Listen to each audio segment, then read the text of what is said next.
Random thoughts. In this video, I'm going to discuss this. I'm not going to read a part of Douglas Jardine's book, but I'm going to talk about something that is in the book, and that is the composition of the army that was in Somaliland fighting Mohammed Abdullah Hassan. Now, of course, when I started reading the book, or before I read the book, I just assumed this was a war between the British and Mohammed Abdullah Hassan. So it meant that it was British officers and Mohammed Abdullah Hassan with his local native Somali soldiers. But turns out, it like most wars are, it was very complex. It was more complex than that. And I remember I did a video a while back where I was talking about the war that the Persians fought with the Greeks in Europe very long time ago. And the assumption was always that the Persians were just Persians and the Greeks were Greeks. But then you read Herodotus' book, then you realize actually no, it was a lot more complex than that. The Persians were Persian soldiers who were also people from all over the place, including people actually from Abyssinia and people from all the way from India and people from the Arabian Peninsula, people from all over the place, people from Africa. They formed the army of the Persians. And the Greeks also were not just Greeks, they did have people from other societies joining them. It was that complex, and that surprised me. Turns out this is also another one of those. When you hear it for the first time, you are likely to make the assumption like, oh, it's just the British and the Somalis. Actually, that's not what it was. And just like it was the case with the Persians and the Greeks, of course, there were Greeks who were fighting on the side of the Persians, actually, during the Greco-Persian War. And that found out to be very interesting because when you read history, when the summary of it is that, oh, the Persians were fighting the Greeks.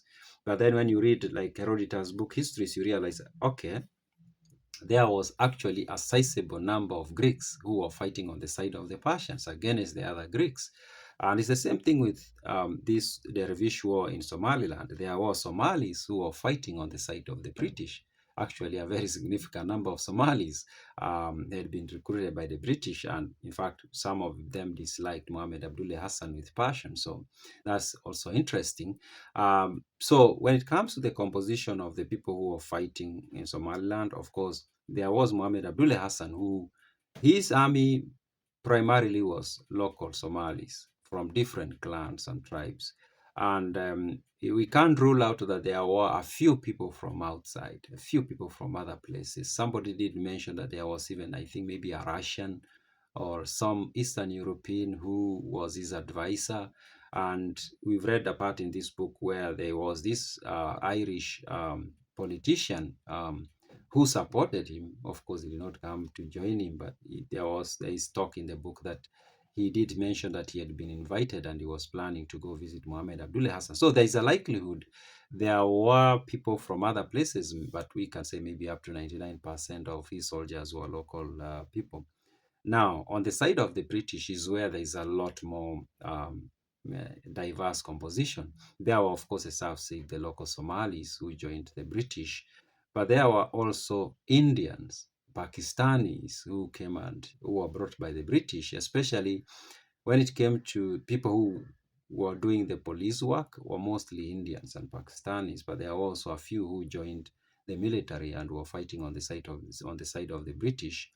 And also there were the British themselves, of course, who were mostly formed the senior rank, the people who made the decisions or who led the men in the field. And there were also the king's rivals, which was a military wing of the British that often or mostly was composed of the Africans. And of course, their seniors were always the British, but the lower ranks were always the Africans. And now this had a composition of very diverse places. From Eastern Africa, we can call the East Africa Protectorate. That's what we know today as Kenya, Uganda, all the way to Zambia, Zimbabwe, South Africa, to some extent, not a lot. And then I found very interesting a small message in there that there were also some who came from West Africa, Ghana, Nigeria, who joined that and were brought actually to Somaliland to fight.